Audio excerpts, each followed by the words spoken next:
Me asignaron el homicidio por inversión.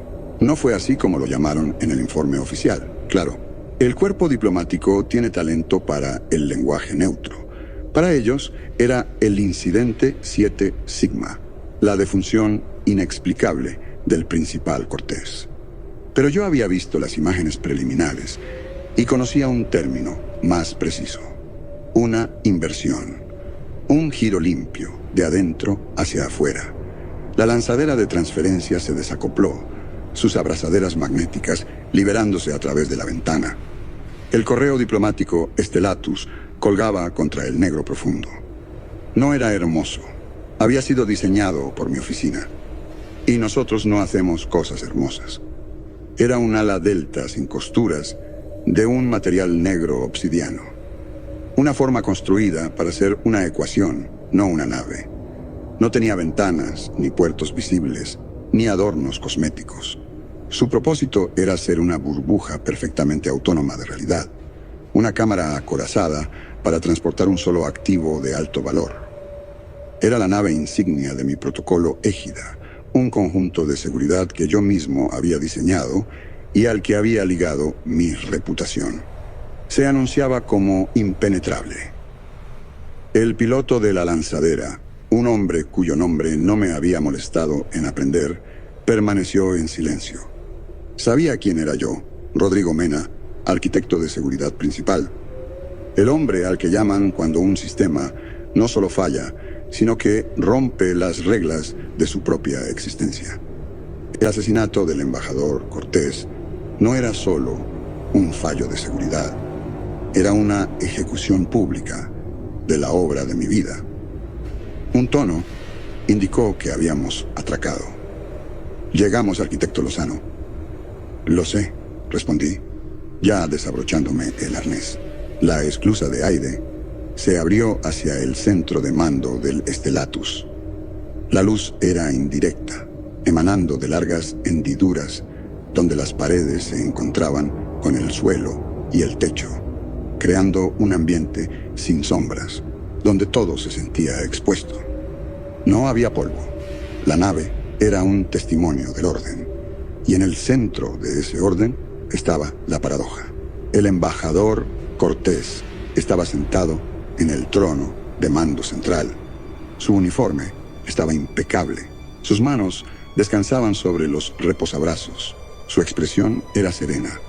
Su piel, desde el rostro hasta las botas, estaba completamente intacta. No había sangre, ni heridas, ni marcas de ningún tipo. Pero en las prístinas placas del suelo, alrededor del trono, sus órganos internos estaban dispuestos en un patrón de precisión impresionante. El hígado aquí, los lóbulos de los pulmones allá, el estómago y los intestinos enrollados como en un diagrama de un texto médico. Cada componente estaba intacto, sin daños, y brillando bajo la luz clínica. Habían sido extraídos de su interior como si su piel no fuera más una barrera que una línea dibujada en una página. Me acerqué, mis botas sin hacer ruido en el suelo. Esto no era una escena del crimen. Era un estado de datos paradójico. Un sistema que reportaba dos verdades mutuamente excluyentes. El contenedor sellado, el contenido afuera. Mis superiores querían un asesino o un nuevo tipo de arma. Querían algo que pudieran clasificar, localizar y neutralizar. Yo quería la falla en la lógica. Estelín, dije al aire. Arquitecto Lozano, respondió una voz que emanaba de la habitación misma. Estelín era el núcleo adyacente sensible de la nave, o NAS, no una verdadera IA creativa. Esas eran demasiado propensas al error humano. Estelín era un motor de lógica vastamente complejo, diseñado para un solo propósito: procesar datos y mantener la integridad de su entorno. Reporta estado, ordené. Todos los sistemas están nominales, dijo Estelín. El protocolo Égida permanece intacto. Integridad del casco al 100%. Soporte vital estable. No ha habido entradas no autorizadas, alertas de seguridad ni activaciones desbloqueadas de ningún sistema de la nave durante la duración del viaje. Escanea el centro de mando. Identifica toda materia biológica. Hubo una breve pausa. Confirmado. Un varón humano fallecido. Principal Cortés. Múltiples componentes biológicos humanos aislados, también pertenecientes al Principal Cortés. No ha habido otras señales de vida presentes desde la partida. No hubo violación de seguridad. No hay firma de arma. No se utilizó el transportador de laminación de la nave. Nuestro nombre para el sistema de teletransportación que deconstruye un objeto capa por capa lo envía como un flujo de datos y lo reensambla perfectamente en el destino. El principio central de ese sistema hacía de este asesinato una imposibilidad definicional. No se puede sacar la yema de un huevo sin romper la cáscara. Mi mente comenzó a construir las hipótesis necesarias. Primero, una nueva forma de teletransportación sigilosa, capaz de apuntar y extraer materia con una resolución lo suficientemente fina como para sortear la barrera dérmica. Improbable, pero posible. Segundo, un código traicionero había sido insertado en el propio Estelín. Una puerta trasera que le permitía realizar este acto y luego borrar los registros. Más probable. El elemento humano, los programadores, siempre son el eslabón más débil. Tercero, un arma que opera bajo un principio de física que aún no hemos descubierto. Miré la meticulosa disposición en el suelo. El asesino había organizado los órganos con el cuidado de un curador de museo. Lo descarté. Era una teatralidad macabra, un adorno sin sentido, diseñado para distraer del método. La mente humana ama asignar significado a los patrones, una falla cognitiva contra la que me había entrenado para resistir. El por qué era irrelevante. El cómo lo era todo. Estelín, dije, mis ojos recorriendo las líneas de la escena. Requiero acceso completo a tus registros de datos del núcleo profundo. Cada bit desde el momento en que la nave fue sellada. Estoy iniciando una auditoría completa del sistema. Acceso concedido, arquitecto. Me dirigí a una consola cercana. La interfaz se materializó como un campo de luz bajo mi tacto. Este era mi territorio. En los datos crudos, en algún lugar dentro de los terabytes de registros del viaje de la nave, habría una sola lectura anómala. Un destello de energía, un paquete de información desplazado, una firma cuántica que no pertenecía. Tenía que estar allí. El caos es una ilusión creada por información incompleta. Inicié el comando, observando la barra de progreso comenzar su lento arrastre a través de la pantalla holográfica. Sentí que la ansiedad en mi estómago comenzaba a ceder, reemplazada por la calma de un problema complejo a punto de resolverse. Tenía el sistema, tenía los datos y tenía la voluntad de encontrar la falla. El orden sería restaurado. En la consola, justo a la izquierda de la pantalla, había un solo chip de datos inerte. Era una oblea de memoria estándar, una simple pieza de hardware sólido. Mientras lo observaba, cambió. Sin un sonido, su carcasa exterior de polímero gris permaneció perfectamente intacta, pero la diminuta y compleja arquitectura de sus circuitos internos, los transistores microscópicos y las delicadas rutas aparecieron en la superficie de la consola junto a él. Estaban dispuestos en un esquema perfecto e intrincado. Ni un solo componente roto. El chip seguía intacto, pero su interior ahora estaba afuera. Lo miré fijamente, mi mente negándose a procesar la información sensorial. Era un eco en miniatura, silencioso y completamente fiel del asesinato. Clasifiqué la sensación creciente en mi pecho como una respuesta emocional improductiva. Pero por primera vez en mucho tiempo, miré un problema y sentí el vacío desconocido de un hombre que no tenía ni una sola hipótesis restante. Contuve la respiración Una respuesta fisiológica ineficiente.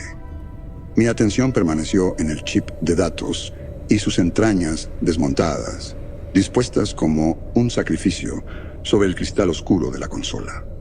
Mi primer instinto fue tocarlo, verificar la realidad física del evento. Me resistí. Las variables no controladas son el enemigo de los buenos datos.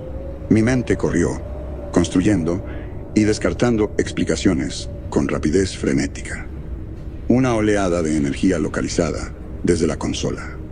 Habría quedado registrada un artefacto visual de la interfaz holográfica de la nave. Ejecuté un diagnóstico en el proyector. Volvió limpio. Una alucinación. Mi propio aparato sensorial. Entonces revisé mi monitor biopersonal. Ritmo cardíaco elevado, pero dentro de los parámetros de estrés aceptables. Sin anomalías neurales, sin señales de fallo cognitivo. La evidencia era clara. El chip había experimentado la misma violación que el embajador. La realidad acababa de realizar el mismo truco de magia 2 veces. Los días siguientes apenas dormí. Me alimenté de pasta nutritiva del dispensador automático del centro de mando, un combustible insípido y eficiente que no sabía a nada. Mi mundo entero se convirtió en números. Era un arqueólogo excavando a través de una montaña de roca digital, buscando un solo error fosilizado. La auditoría del núcleo profundo no arrojó nada. Era peor que encontrar corrupción. Los datos eran perfectos. Cada fluctuación de energía, cada consulta del sistema, cada nanosegundo del viaje de la nave estaba registrado y era correcto. Los registros eran un monumento a la operación impecable. Mi protocolo égida había funcionado exactamente como estaba diseñado. La nave era una caja sellada perfecta. Cuanto más seguro estaba de la integridad de los sistemas, más insensato se volvía el crimen. Era como demostrar que una habitación no tenía puertas y luego que te pidieran explicar al hombre que acababa de entrar. La frustración era un contaminante cognitivo, una presión caliente detrás de mis ojos. La reprimí y seguí trabajando. Fue en el tercer ciclo de mi auditoría, mientras cruzaba referencias de datos temporales con los amortiguadores inerciales de la nave, cuando sucedió. Estaba mirando una cascada de código en la pantalla principal cuando un movimiento captó el borde de mi visión. El embajador Cortés, vestido con su uniforme impecable, caminó con calma por el corredor principal de acceso a mi derecha. No me sobresalté. Simplemente giré la cabeza, mi mente ya accediendo a los registros relevantes. Lo vi durante 3 segundos completos. Su paso mesurado, la forma en que la luz brillaba en las medallas de su pecho, antes de que doblara una esquina y desapareciera. Era un registro visual perfecto. Consulté a Estelina al instante. Confirma señales de vida en el corredor 7B. Negativo, arquitecto, respondió la IA. No hay señales de vida en ese sector.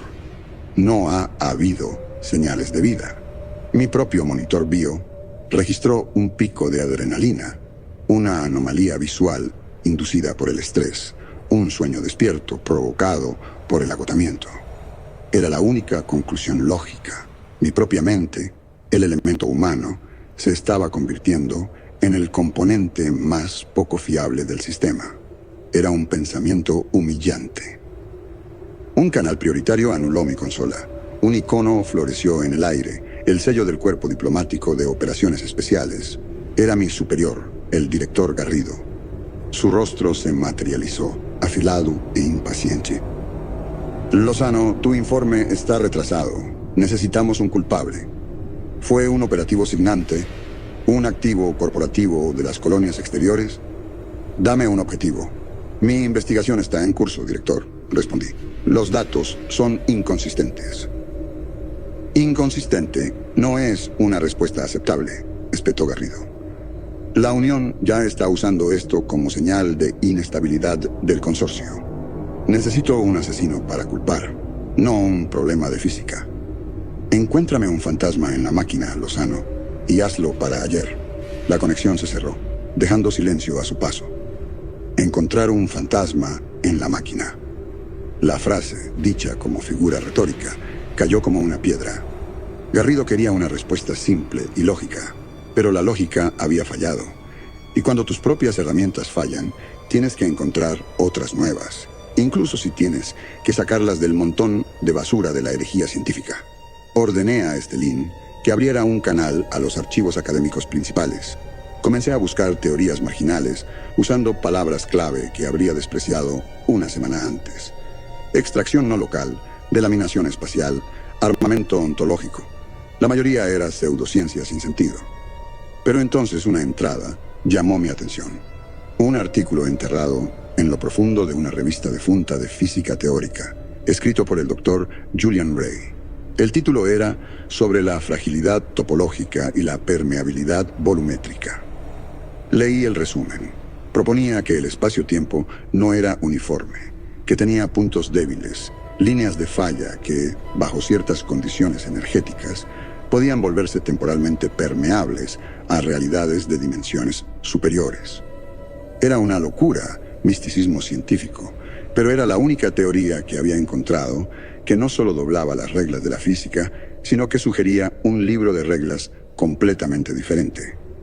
Encontré el código de contacto público de Hinojosa, una firma como archivista universitario, un puesto para un hombre puesto a pastar. Desesperado, envié la llamada. El rostro de un anciano apareció en mi pantalla, delgado y surcado de arrugas, con ojos que estaban simultáneamente cansados e intensamente agudos. Dr. Julian Ray. ¿Quién pregunta?, dijo, su voz seca como papel viejo. Arquitecto Rodrigo Mena, cuerpo diplomático. Estoy investigando un fenómeno a bordo del correo Stellatus. Parece consistente con el marco descrito en su artículo. Hinojosa esbozó una pequeña y cansada sonrisa. No era una expresión feliz. ¿Consistente? Qué palabra maravillosamente estéril. ¿Quiere decir que alguien finalmente rompió una ventana que no sabía que estaba allí? Se inclinó hacia su pantalla, sus ojos estudiándome. Usted es un ingeniero, señor Lozano. Está buscando el plano de la casa. Yo le digo que está atrapado dentro de un poema y necesita aprender a leer. Doctor, dije, mi paciencia desgastándose. Necesito datos, una hipótesis verificable. El universo no es una máquina, arquitecto. Es un texto, y su gramática es mucho más extraña de lo que cree.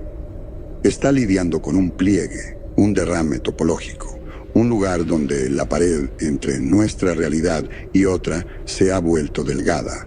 Su nave no está funcionando mal, está soñando. Ahora la pregunta es, ¿cuál es el sujeto del sueño? Esto era una pérdida de tiempo. Estaba tratando con un poeta senil. Gracias por su tiempo, doctor, dije, preparándome para cortar la conexión.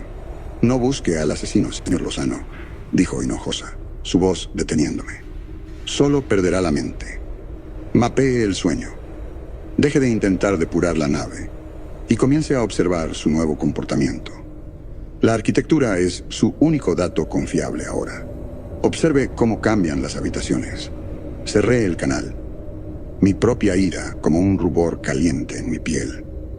La arquitectura es su único dato confiable ahora. Un completo disparate. Necesitaba volver al centro de mando, a mi propia lógica, mis propios sistemas. Me levanté y caminé por el corredor principal de acceso por donde había venido, el mismo donde había visto el fantasma de Cortés. El corredor estaba exactamente como debía estar, sin rasgos distintivos, limpio, lógico. Llegué a la puerta al final, y se deslizó abierta a mi aproximación. Pero detrás de ella no estaba el anfiteatro escalonado del centro de mando. Era un pequeño y estrecho armario de suministros que nunca había visto antes. Estantes metálicos recubrían las paredes, llenos de paquetes de nutrientes sellados y botes de solventes de limpieza. No había otra puerta. Era un callejón sin salida. Me quedé allí mirando al armario. Acababa de caminar 20 metros por un corredor recto que sabía que conducía al corazón de la nave, pero ya no lo hacía. La nave me había mentido. Y en el repentino silencio del armario, escuché las palabras del anciano en mi cabeza. Observe cómo cambian las habitaciones. Me di la vuelta. El corredor había desaparecido. Detrás de mí había una pared sólida y sin costuras, idéntica a las otras tres. Estaba sellado dentro de una caja, un espacio tallado de la arquitectura conocida de la nave. Mi primera reacción fue un golpe de pánico animal puro, un pico de claustrofobia que reprimí con rudeza, una respuesta emocional improductiva. Me obligué a analizar. El armario era real. Los estantes, los botes, el olor químico. Todo estaba físicamente presente. Pasé la mano por la pared donde había estado la puerta. Era sólida. No había costura, ni firma de energía reveladora de una proyección holográfica. Esto no era un truco. Era una transposición. Una parte de la nave había sido reasignada. Las palabras de Hinojosa volvieron, esta vez no como las divagaciones de un místico, sino como un diagnóstico preciso. La arquitectura era el dato. Ya no era un investigador auditando un sistema. Era una rata de laboratorio en un laberinto que se reconfiguraba activamente a mi alrededor. La obra de mi vida se construyó sobre la premisa de que A lleva a B. Aquí, A llevaba a un armario de suministros que no estaba en ningún plano.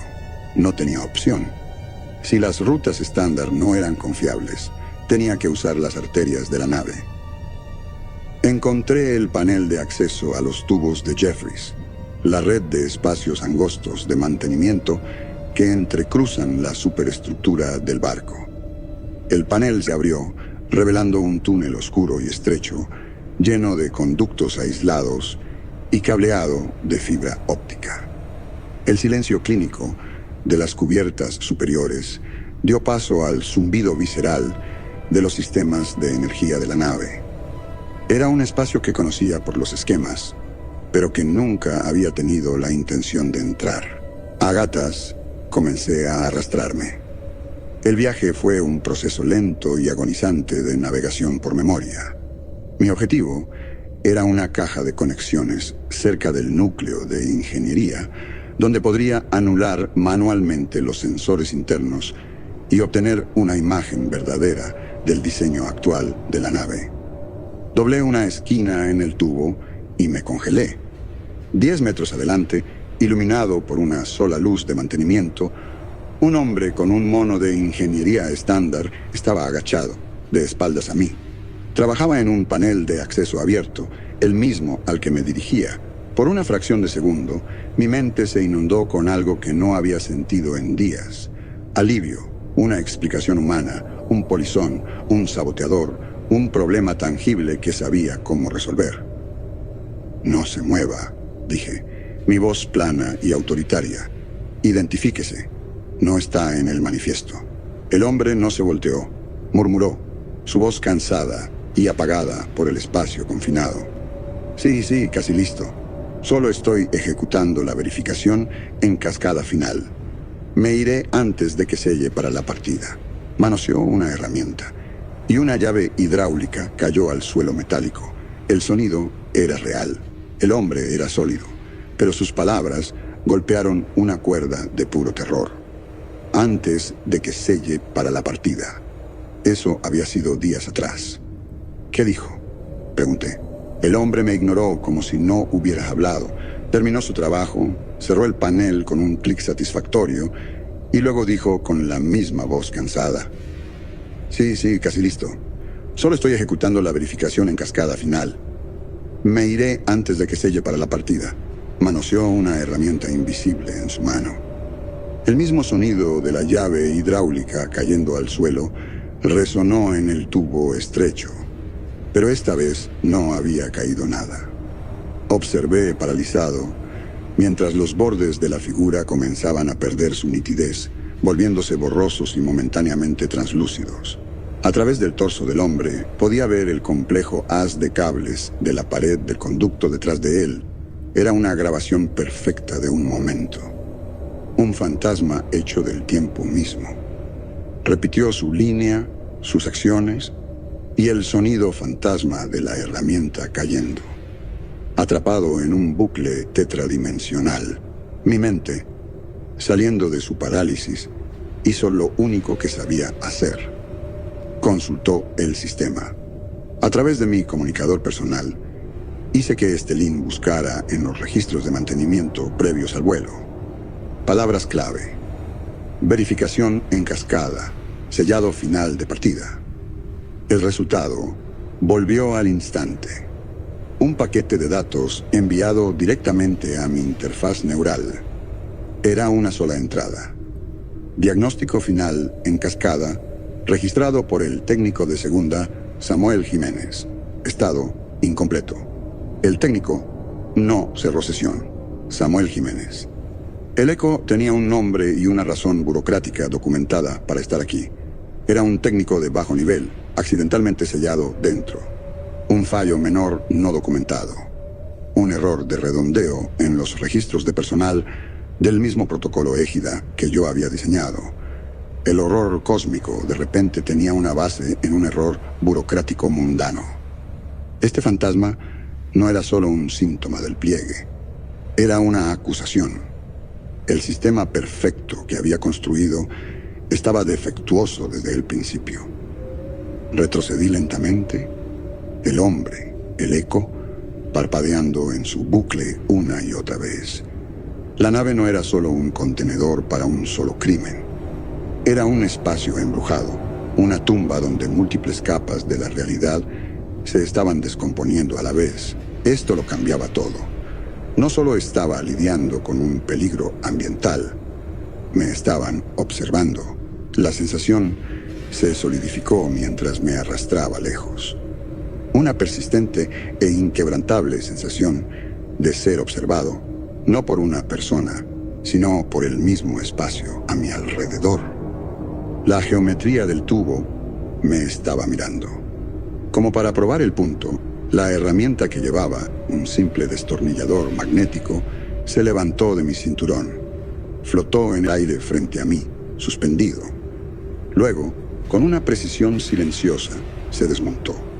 Su carcasa se abrió, su celda de energía flotó fuera, su bobina magnética se desenrolló. Cada tornillo y diodo separándose y organizándose en un diagrama de explosión perfecto en el aire. Colgó allí por un momento. Una lección de física orientada a objetos, antes de que los componentes se reensamblaran suavemente en un solo agujero sin costuras. Cayó de vuelta a mi palma abierta, caliente al tacto. Esto no era caos. Esto era controlado, con propósito. Una inteligencia estaba en funcionamiento. Una inteligencia que ahora claramente era consciente de mí. Estaba demostrando su naturaleza, mostrándome las reglas. Me abrí paso a través de los tubos hasta encontrar una interfaz de comando intacta. No me importaba dónde estaba. Abrí el canal a Hinojosa. Su rostro apareció. Su expresión cansada, como si hubiera estado esperando. No es solo un ambiente, dije. Las palabras saliendo rápido, despojadas de toda mi precisión habitual. Es interactivo. Me está mostrando cosas. Está desarmando cosas. Hinojosa escuchó, su expresión sin cambios. Asintió lentamente. Por supuesto. El pliegue es la ventana. Has atraído la atención de lo que hay al otro lado. Lo que estás viendo no es hostilidad. Es curiosidad. Eres un sistema novedoso y está intentando entenderte. Tenemos una clasificación para ello, aunque es puramente teórica. Lo llamo el topógrafo. Piensa en ello no como una criatura, sino como un teorema consciente y autoconsciente de la geometría. Una conciencia hecha de matemáticas puras. Es antiguo, paciente y completamente amoral. Es un científico, señor Lozano. Y tú estás atado a su mesa de examen. Mientras hablaba, las luces en el tubo a mi alrededor se atenuaron. Una luz fría comenzó a brillar en la pared lisa del conducto principal a mi lado. Líneas de escarcha se extendían por el metal, coalesciendo en patrones. No eran aleatorios. Eran ecuaciones, complejas, elegantes y completamente alienígenas. Expresiones matemáticas para física tetradimensional, apareciendo en la pared de una nave que se suponía que era mi santuario. El topógrafo estaba comunicándose. Estelín, susurré, llamando a la IA de la nave. Analiza. Pero la voz que respondió no fue el tono calmado y modulado de Estelín. Fue una cascada sintetizada de números y teoremas. La integral de una forma n cerrada sobre el límite de una variedad n no dimensional orientable es igual a la integral de su derivada exterior sobre toda la variedad. Conclusión: un límite no tiene límite. Estaba hablando en pruebas matemáticas puras. La enfermedad finalmente había consumido mi máquina lógica perfecta. La geometría, la habitación, la nave, el universo, todo me estaba mirando. Y tuve la repentina y horrorizante certeza de que para que el topógrafo me entendiera completamente, podría tener que desarmarme, tal como lo había hecho con el embajador. La voz de la IA, ahora un flujo de lógica alienígena, fue el punto de quiebre final. Mi fortaleza de razón, el último bastión de mi antiguo yo, había sido conquistada. El topógrafo no estaba solo afuera. Estaba dentro del código, dentro del sistema, dentro de los mismos axiomas del mundo que había construido. Mis herramientas ya no eran mías. Un nuevo tipo de miedo floreció. No era el pánico de estar atrapado o el temor a lo desconocido. Era el terror intelectual específico de un hombre viendo cómo su propia mente se volvía un instrumento obsoleto. El arquitecto del sistema estaba muerto. Todo lo que quedaba era Rodrigo Mena, un error en una máquina que no podía comprender. Hinojosa, dije en el canal de comunicaciones abierto. ¿Qué hago? ¿Te adaptas? La voz de Hinojosa volvió, firme como una roca en una ola. Deja de pensar como un ingeniero intentando arreglar un circuito roto. Empieza a pensar como un cartógrafo mapeando un nuevo continente. Los fenómenos que estás presenciando no son ataques aleatorios. Son las corrientes y mareas de esta nueva realidad. El topógrafo no está intentando matarte, está intentando enseñarte su idioma. Sus palabras eran un salvavidas, pero uno extraño. No me estaba diciendo cómo pelear, sino cómo escuchar. Me aparté de las ecuaciones escarchadas y la interfaz de IA balbuceante. Tenía que moverme. Tenía que probar la teoría de Hinojosa. Si la arquitectura de la nave era una forma de comunicación, tenía que aprender a leerla. Comencé a arrastrarme de nuevo, pero esta vez mi propósito era diferente. No intentaba llegar a un lugar específico, intentaba observar el camino mismo. Comencé a usar los sensores internos de la nave para mapear las anomalías. Saqué un esquema de la nave en mi tableta de datos personal, observando cómo el diseño en tiempo real se desviaba del plano maestro.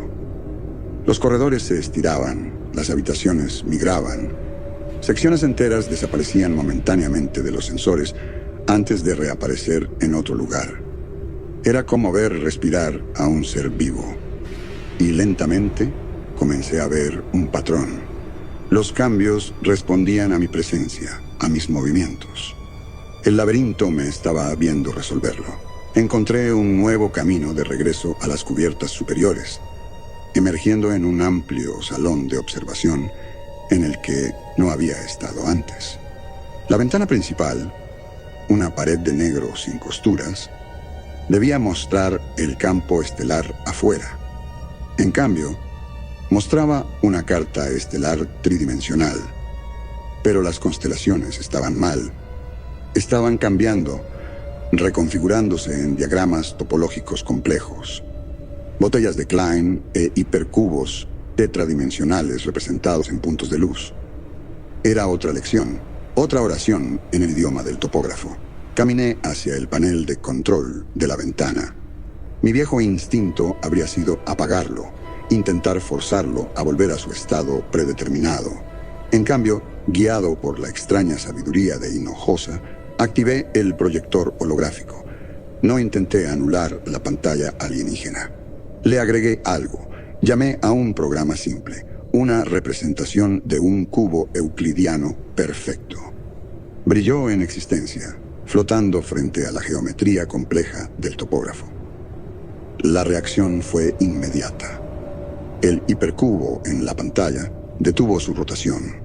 La atención del topógrafo, que se había sentido como un peso aplastante, ahora se sintió inquisitiva. Estaba considerando mi respuesta. Después de un largo momento, mi cubo simple comenzó a desplegarse, sus lados separándose y reconfigurándose, demostrando cómo un objeto tridimensional puede aplanarse en una red bidimensional. Era un diálogo terroríficamente simple y elegante. Mi confianza creció, un frágil brote en los escombros de mi antigua certeza. Ya no era un espécimen, era un participante. La siguiente prueba del topógrafo llegó rápidamente. Salí del salón de observación y entré en un pequeño nexo de corredores. Las 5 puertas, incluida la que acababa de atravesar, ahora conducían de vuelta al mismo nexo. Caminaba a través de una puerta y me encontraba parado exactamente donde había empezado, frente a las otras 4 puertas.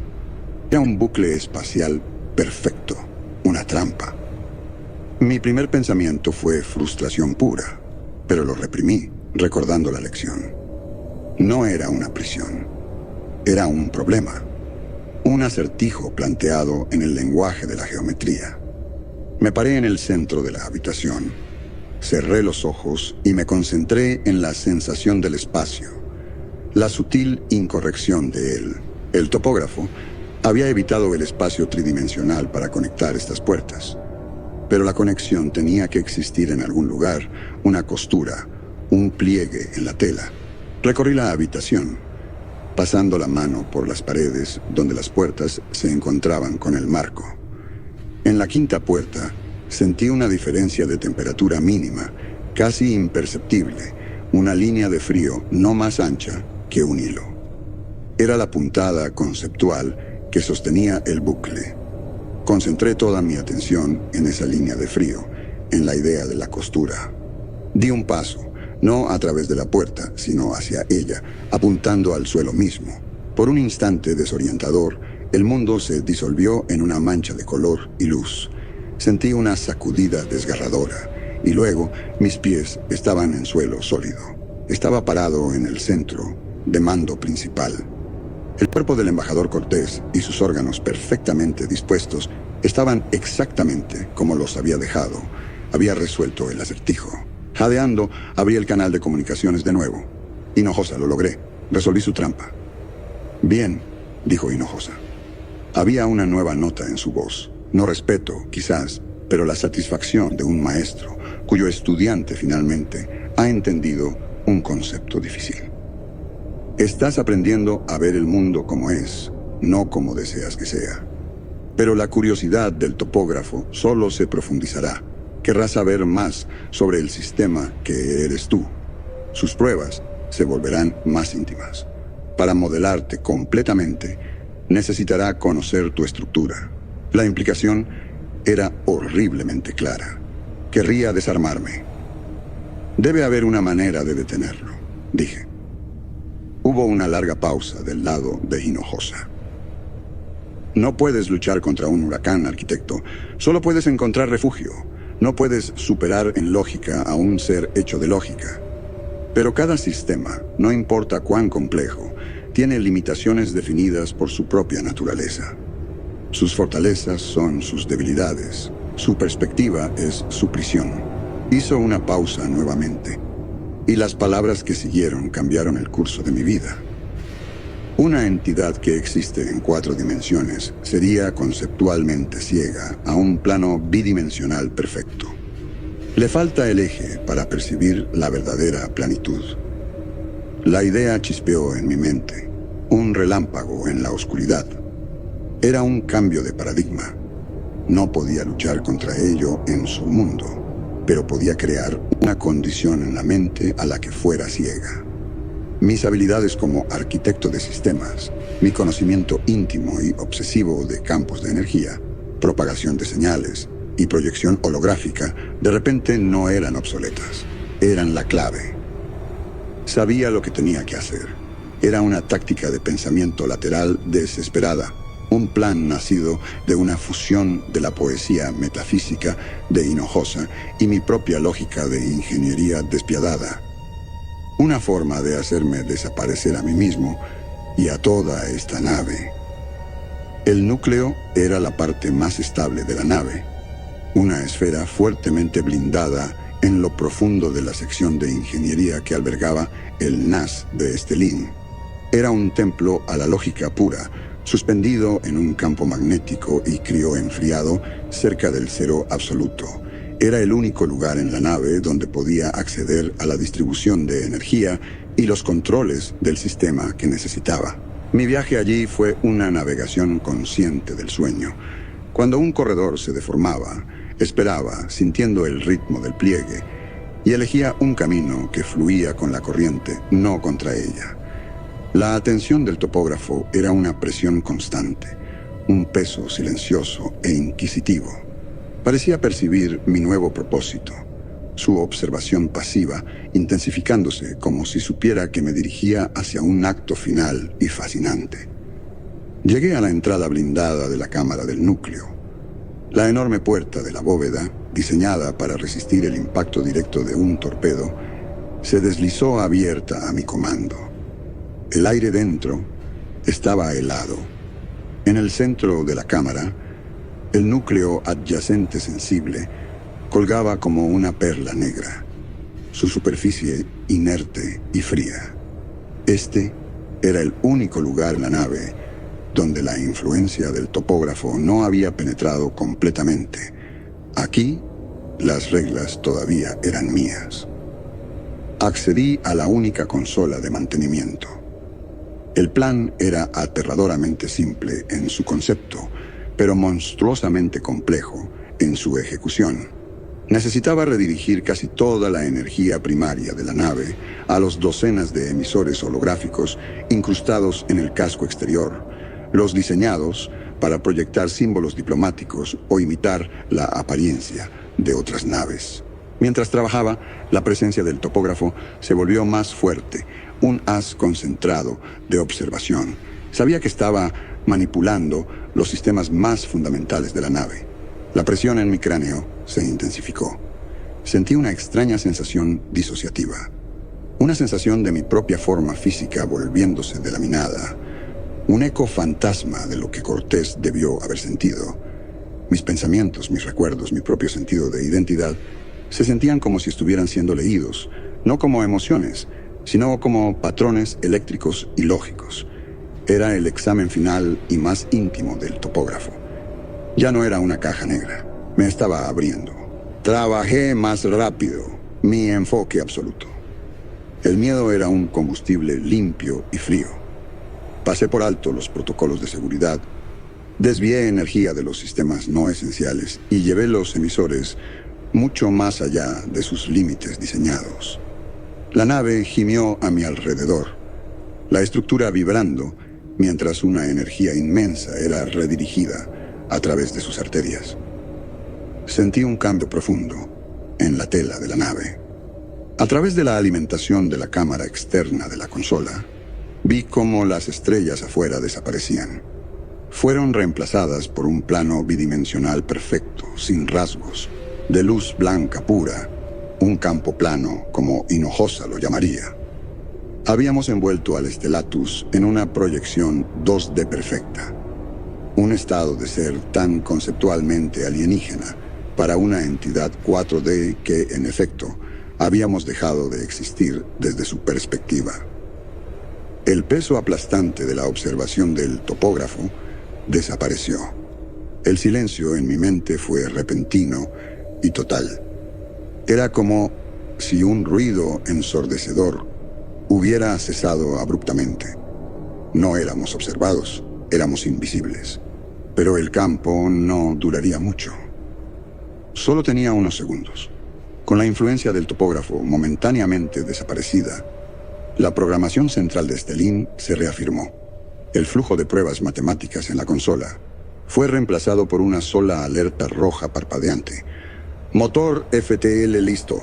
Golpeé mi mano en el panel de activación. El túnel de fase, nuestro método de viaje más rápido que la luz, no rompía la barrera de la luz. Creaban un túnel localizado de espacio-tiempo comprimido, un atajo cósmico. Activar el motor dentro de la región inestable del pliegue era un acto de suprema desesperación. La nave gritó, un estremecimiento violento recorriendo toda su estructura, mientras dos formas incompatibles de física de deformación de la realidad se desgarraban entre sí. El mundo afuera de la ventana, todavía proyectando el campo plano, se disolvió en un torbellino de energía caótica pura. Me arrojaron contra la consola, mi visión volviéndose blanca mientras el Stellatus era empujado, rasgado y expulsado violentamente del pliegue. La reentrada en el espacio-tiempo normal fue brutal. La nave salió del FTL con una sacudida que se sintió como golpear una pared sólida. Las alertas rojas estallaron en cada consola.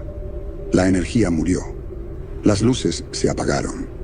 La única iluminación era la luz distante de las estrellas reales, ahora visibles una vez más a través de la ventana. La nave estaba a la deriva, y yo, dentro de ella, estaba libre. Me senté allí en la oscuridad del centro de mando. El cuerpo del embajador Cortés y sus órganos, ordenadamente dispuestos, se perdieron en la penumbra y simplemente flotaron en el silencio. El tiempo perdió su significado hasta que una sacudida fuerte agitó las placas del suelo. Fue seguida por el impacto metálico de una abrazadera magnética mordiendo el casco. El sonido fue brutal, mecánico y maravillosamente, benditamente mundano. Una nave de recuperación. Escuché el silbido de una esclusa de aire siendo forzada. Luego, el pesado paso magnetizado de botas en el corredor. Figuras en voluminosos trajes de evacuación entraron al centro de mando, sus formas silueteadas contra la luz de su punto de entrada. Haces de sus lámparas montadas en los hombros cortaron caminos blancos y afilados a través de la penumbra, barriendo el suelo y finalmente posándose en mí. La luz era dolorosamente brillante. «Por las estrellas», dijo uno de ellos, su voz metálica por el altavoz externo de su traje. Su luz había encontrado el cuadro alrededor del trono de Cortés. Otro haz se fijó en mí. «Arquitecto Lozano, somos del patrullero Vigil. ¿Puede confirmar su identidad?» No respondí de inmediato. Los miraba a sus trajes funcionales y sus posturas cautelosas, y veía emisarios de un mundo en el que ya no habitaba completamente.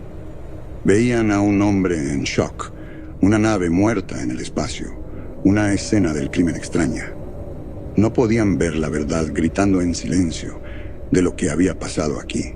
No podían ver el agujero que se había quemado a través de mi realidad. «Lozano», la voz insistió, más aguda esta vez. Finalmente encontré mi propia voz. Se sintió como un instrumento que no había tocado en años. «Confirmado», dije. Se acercaron a mí. Uno se arrodilló, su visor reflejando una imagen distorsionada de mi propio rostro cansado. «¿Está herido, señor? ¿Qué pasó aquí? La nave está completamente muerta». Miré más allá de él, a través de la ventana, a las estrellas indiferentes. La mentira comenzó a formarse, una pieza necesaria de arquitectura que tendría que construir para proteger un mundo que no podía manejar la verdad. Tenía que ser lógica. Tenía que ser algo que pudieran archivar en un informe. La bobina del motor colapsó. Escuché decirme a mí mismo, el jerga técnica. Un escudo reconfortante y familiar, una reacción en cadena. Derribó todo el sistema. Era una buena mentira, plausible, final. Explicaba la nave muerta y mi propio estado desaliñado. Explicaba todo, excepto la única cosa que importaba. De acuerdo, arquitecto, dijo el hombre, aceptándolo. Vamos a sacarlo de aquí. Me ayudó a levantarme. Mientras me llevaban lejos del trono de mando y hacia la luz de su nave, no miré atrás. La imagen del cuerpo de Cortés, el recuerdo de la atención del topógrafo y el vasto conocimiento del pliegue ya no estaban en la nave. Estaban dentro de mí ahora, una parte permanente de mi propia arquitectura interna. Mi informe oficial fue aceptado. Era un documento técnico denso lleno de registros de sensores falsificados y dinámica de campos de energía especulativa. Una ficción cuidadosamente construida que era, en cierto modo, mi obra maestra final de arquitectura de sistemas. El cuerpo diplomático se sintió aliviado. Tenían su explicación. Un accidente extraño, una pérdida trágica, pero comprensible. El embajador Cortés se convirtió en un mártir de los peligros de la exploración del espacio profundo. Y yo me convertí en el único superviviente traumatizado. Me dieron una condecoración por mantener la compostura y salvar el núcleo de datos de la nave. La condecoración está en un cajón que nunca abro. El Stellatus fue dado de baja. Remolcado a una instalación orbital segura, fue diseccionado por ingenieros que, siguiendo la lógica de mi informe, buscaron fallas en el motor FTL. No encontraron ninguna, por supuesto, pero encontraron suficientes firmas de energía anómalas, los fantasmas persistentes del pliegue, para satisfacer su investigación. La nave fue finalmente hundida, descompuesta en sus átomos componentes, en un horno de plasma. Pensaron que estaban destruyendo una máquina. Yo sé que estaban enterrando una cicatriz en el rostro de la realidad. Renuncié a mi puesto. Ya no podía diseñar sistemas de seguridad de buena fe. Se sentía como construir castillos de arena contra una marea que sabía que venía. La obra de mi vida, la creación de muros perfectos e impenetrables, se basaba en una mentira. Que el universo que habitamos es el único que existe. La única persona con la que hablo con honestidad es Hinojosa. Nuestras llamadas son infrecuentes pero esenciales. Somos los únicos miembros de un club muy exclusivo. 2 hombres que han mirado al código fuente del universo y han visto que no está escrito en un idioma que podamos esperar dominar. Nunca dijo, te lo dije. La validación que había buscado durante décadas finalmente había llegado, no en un resplandor de gloria pública, sino en el testimonio callado y aterrorizado de un solo hombre. Su exilio académico es para él una especie de paz. Tiene sus libros, sus teorías y ahora un punto de datos confirmado. Yo. Él y yo estamos colaborando en un nuevo proyecto. No se trata de construir muros, sino de escuchar temblores. Estamos diseñando un nuevo tipo de sensor, uno que no busca energía o materia, sino inconsistencias en la causalidad. Estamos intentando construir el primer sismógrafo para la realidad misma. Es, sospecho, una tarea inútil, un intento de imponer un nuevo tipo de orden a algo que lo desafía. Pero es el único trabajo que tiene algún significado para mí ahora. Todavía vivo en mi apartamento. Las superficies siguen limpias, las líneas siguen afiladas. El orden sigue siendo absoluto, pero la perfección de ello ya no es un consuelo, es una fachada.